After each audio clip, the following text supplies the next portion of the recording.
Tonight on The Reno Show, I'm transforming a family's living room into an elegant space that can be enjoyed by the whole tribe. Our resident chef Jody is back to show you an easy, delicious and nutritious meal to make during your next reno. Chloe will reveal how you can bring companion planting into your home, and I will break down what you need to consider when changing up your front door. And stay tuned for an exclusive deal for Reno Show viewers from Alpha Lighting.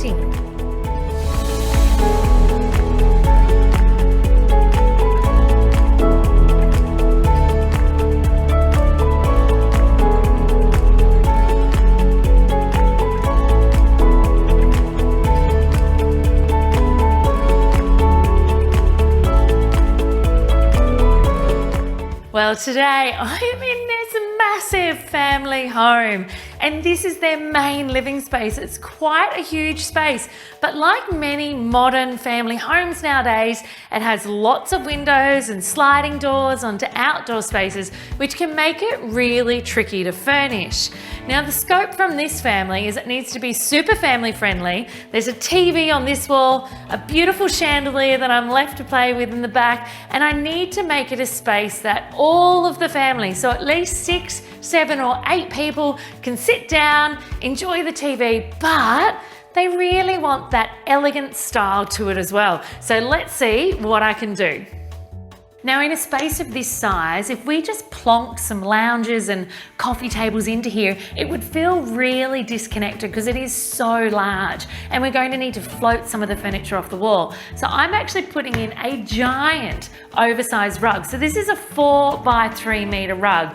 It is very light in color, but I've made sure that there's not only pattern and color variation across it, there's also texture variation across it. So if there's any little spills or thrills in this house, they will go unnoticed on this rug.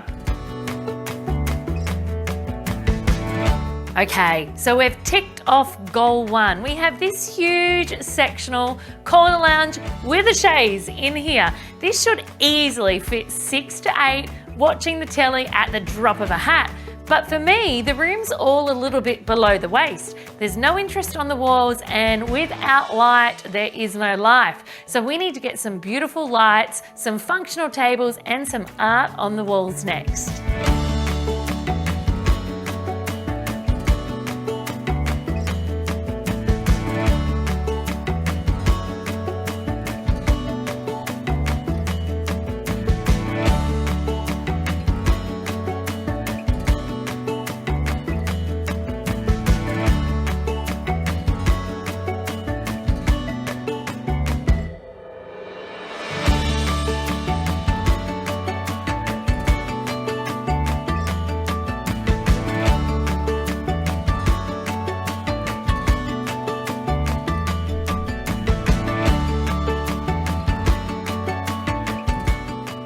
Ah, there we have it. Voila, it is done.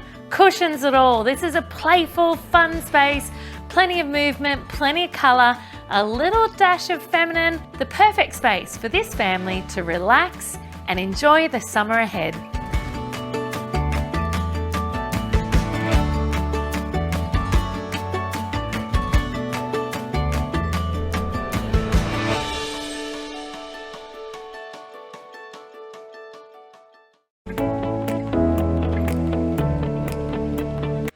Have you ever tried to cook for your family while your home was undergoing a major renovation? It can be a huge challenge. Our resident chef and creator of Hello Table, Jody Blight, is here to help with her simple and delicious recipes that are ideal for the family whilst renovating.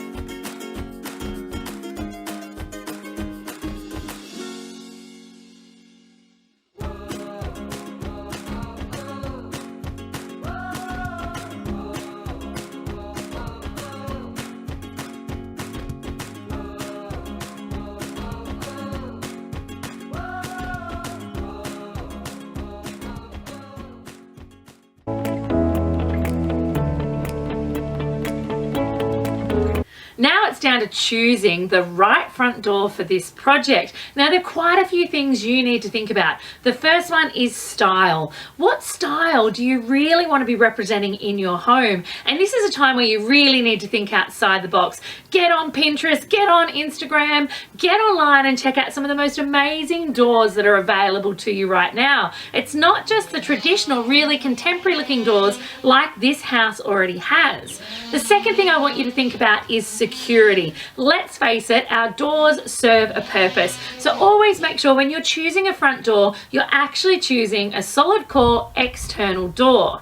The third thing you need to think about is the material. Nowadays, you can get doors made out of pretty much anything. Steel, fiberglass, synthetics, and naturally beautiful timber. So I'm certainly going for a solid timber one here because I am a little bit old-fashioned at times. Now, the next most exciting part for me is colour. That is right. Doors don't have to be plain. They don't have to be brown. They don't have to be black, white, and they definitely don't have to be red, which was quite a trend for a while there. There is a whole array of colours that will work with these beautiful neutrals and greys and creams and taupes that you see many people using on their houses right now. There are so many choices available to you, but I have chosen one from Hume Doors. Jump online. They have an amazing door selector online for you to have a look at. Now the one that they were popping into this project is called the Vaucluse. It's actually from a little bit more of a traditional range, and there is a method to my madness, and that is that this house, it's quite a contemporary house. It's around 15 years old, has quite straight lines, and is starting to feel, with due respect, that it's a little bit left in the noughties. It's a little bit left in the 2000s. And so I want to soften it up. I want to work with the gorgeous taupes and beiges that are already on this house and give it that little bit more of a traditional, welcoming and soft feel. So wait till you see this transformation. Voila! It is done. Check this out. Not only is the door installed, but it is a gorgeous soft hue of apricot pink, I think we'll call it. And this gorgeous door from Hume Doors gives a real softness to what is quite a harsh modern exterior.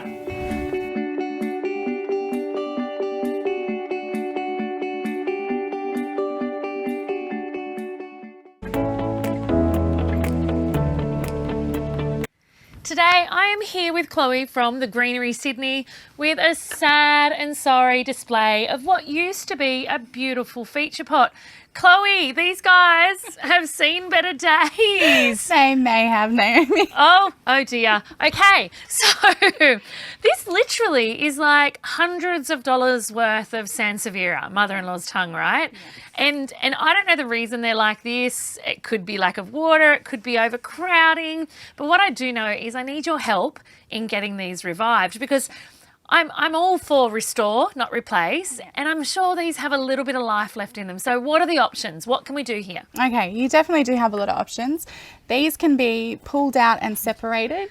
You could take the whole pot. Like the whole pot out? You could do that. Yep. But this is a really large pot. You could either separate them by getting your secateurs and separating the plants and pulling them out. Inside the pot? Yep. Or you can snip some of them off. So there's another dead one. Oops. some of these ones are not looking so great, so you just want to snip them down there. Will that grow? That one won't grow, Okay. but you're still keeping the plant, and you're going to get offshoots coming up from the middle. Okay, so literally I'm getting rid of the parts that have no hope to allow the rest of the plant to have a shot. That's right. So Okay. it's putting too much energy into these ones that are not going to grow. They're not going to do too well. And are they're we not going to be revive. able to revive these in any way? Definitely. So if you snip them... These? Yep. Wow, okay, what am I going to do? So you can snip them off and you can pop them in water. You can cut them down Okay, and they will grow roots, and say maybe give it 2 to 3 months in the water. in the water, and then you'll be able to repot them back in here. So I can recycle. So I'm not only just rejuvenating, and look at that one's actually beautiful. Yeah, that one's doing fine. That one's doing fine. So now we've given this one a better chance of life. That's right. And now I know you have a plan for the front of the pot too. So I'm going to leave you with this rejuvenation and come back later and see what you've gotten up to. That sounds good. Okay.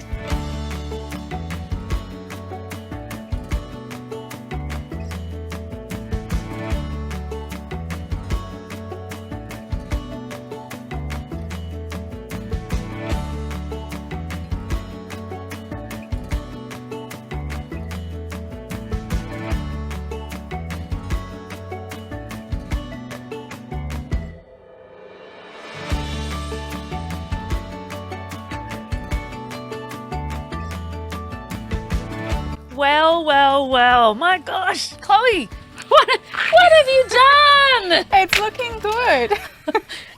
It obviously needed a little bit of a haircut. It did. Quite a lot of it had to come out, but you've still got heaps left. Okay, so you've obviously filled in the bald spot. I did. What's this? So this is a sedum. Okay, help me out there. It's another succulent. Oh my gosh, so we're companion planting. Yeah, so this also will do really well in full sun. So they will go really well together. Okay, so basically you've planted a plant in front of the other that has identical needs. Yes. So it's not like this needs water and that doesn't. Exactly. They go perfect together. All right. But I'm sensing that we've got a bit of work to do still. Yeah, so these will still send off offshoots, and you've got a little bit of time to wait before it will come back and look really good. So what do you want me to do with this for the next month or so to help in the rehab? So during these warmer months, it does need quite a bit of water. Okay. To get it going, and then it should come back looking really good. All right. So I will get you to write me out a script. Okay. Hand it over to the owners. They can keep the upkeep going, and then we'll check in with you and let you know how we've gone. Sounds good. Thanks so much, Chloe. Thank you.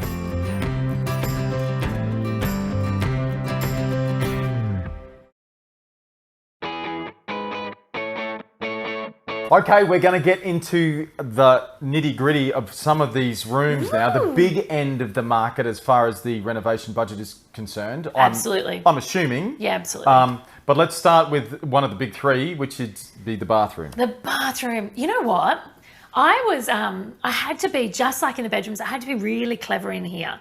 So And you were, if you'll see by the before and after shots as well. But let's talk people through it. So one of the things that I noticed when I was under the house is that underneath the bathroom was wet, and we hadn't rained in ages, and there was high clearance. So obviously something was going on upstairs. So just to stop you there, we've alluded to this before in the Reno show. If you can get under your property at inspection time, You need to. get under there and have a look around. Don't worry about the dirt and mud that you might get on your knees. Take your torch, get Or in under your there, chest. have a good look around, because it can save you a fortune. Absolutely. So I immediately knew that I had a leak somewhere upstairs and I needed to find it. Bathroom looked great. Like you look at the before photos, like daggy, but you'd be like, oh, what are you talking about, Naomi? What are you going to do in there?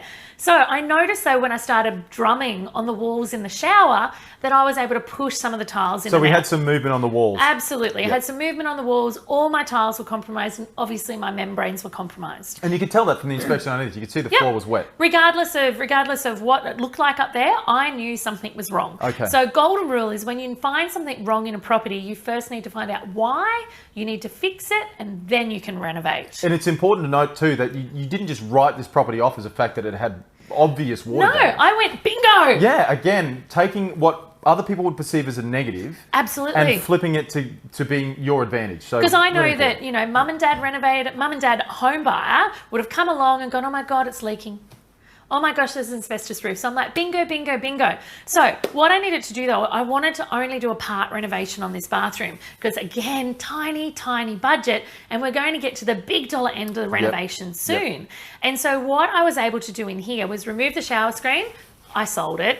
Remove the vanity. I sold it. Yep. I did remove it for them though. So in both of those circumstances, you've got to be really careful about your demolishing. Like I know that there are some people that go, just get a sledgehammer in. You can actually cost yourself so much money with poor demo. Yep. Really can, because if you damage the walls beyond what they were already, you then have to repair that when you could have salvaged some of it. And it's important to know too that demolition is often one of those jobs that you don't need a specialist for. That's something that you can do yourself as a renovator. As long as you know it's safe, as long as your power and your water's capped off, and also you're really conscious of PPE naturally. PPE is really, really important. So in this one, I took the shower screen and the vanity out. It got purchased. I actually left the toilet in situ. The toilet that's there now was the toilet that was there before. And the layout from purchase to sale is exactly the same, isn't it? Absolutely. There wasn't a lot of room to move. We had windows, we had doors, and the door was tiny. I actually had to put a hard full core door in there.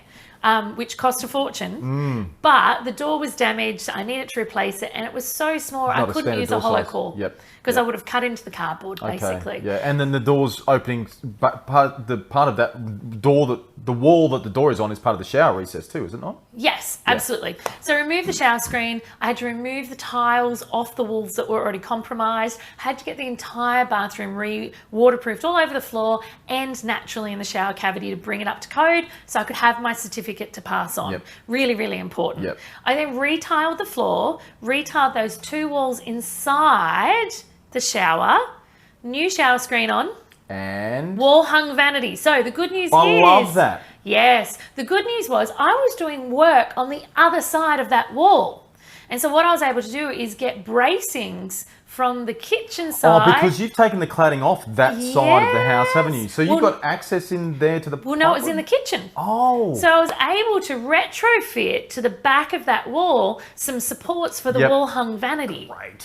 And that meant that I was able to make that room feel just that much bigger, Bigger. by putting a wall hung on there. And from a cleanliness point of view, I personally love a wall hung, fantastic. something you can get under You can and throw clean. a bucket of water Yeah. and clean under That's there. right, because you've just got one permanent floor Yep. area and nothing's touching it except for your shower screen, basically, which is waterproof itself. Exactly. So basically, I was able to just tile the floor up inside the shower, all to code, put in new shower screen, new vanity supported from the kitchen side, Nice big mirror, beautiful big mirror. plenty of So, light and reflection, make it look a bit bigger That's than right. it actually is. Interestingly, when I pulled the vanity and the mirror off, I had some little surprises, which I could never have accounted for. Such as, it had been renovated previously and it hadn't been renovated well. And so I had lots of holes in walls. I had Okay. old tiles from 40 years ago, Yep. 30 years ago, 20 years ago, in all different states of repair. So the reason that that mirror is so large is actually to help blend it all, Excellent. because I didn't touch the wall tiles. Yes. All- Well, that's important to mention, and you'd know that from looking at the pictures. Absolutely. Wall tiles remained the same. The only thing I did is I used tile paint to paint out Paint the them. frieze. Yep. Yep. And, So not even the whole wall, just the frieze. and you'll see this in the before and after photos. That footprint of that room is virtually identical after Absolutely. as it was before. And Gnomes has taken some potential things that other people or purchasers would see as a negative, Yep. spun that into a positive, and basically a fairly inexpensive renovation of a bathroom, really. Really inexpensive. And so a lot of people go, well, why didn't you just do the walls while you're doing the rest of it? That's ridiculous. Think about your biggest costs in your bathroom. Your biggest costs in your bathroom, if you're not moving your layout, are actually your tiles and your tiler. So realistically, by not ripping those walls out, just because I wasn't a huge fan of them, but they were relatively unassuming Yep. white tiles. And they were in good condition. And they're in good condition and they were waterproof. It was all sound. And so realistically, I have cut my trade and my product budget by probably 2/3 by choosing to do that. And not being emotionally attached to what Again. was there. Okay, so right. just important, again, I'm just going to lean on that a little bit, but there you go. A relatively inexpensive flip on a bathroom, which traditionally can be a big cost in your renovating budget. So there's ways to do it, people. There are ways to do it. Learn from the master.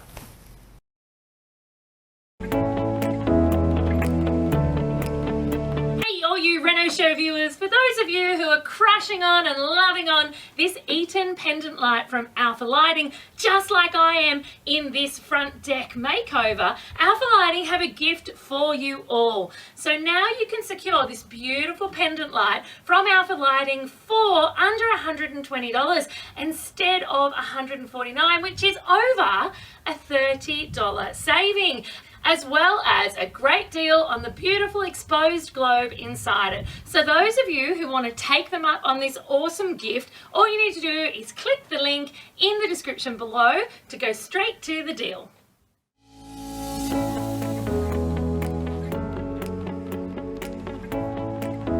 Next time on the Reno Show, Rowan has a quick tip for how to create an attractive view out of your first floor window. I will reveal the 3 steps to work out your property's sell price. Jen and I will discuss all things lamps, and don't miss more before and afters of my latest renovation.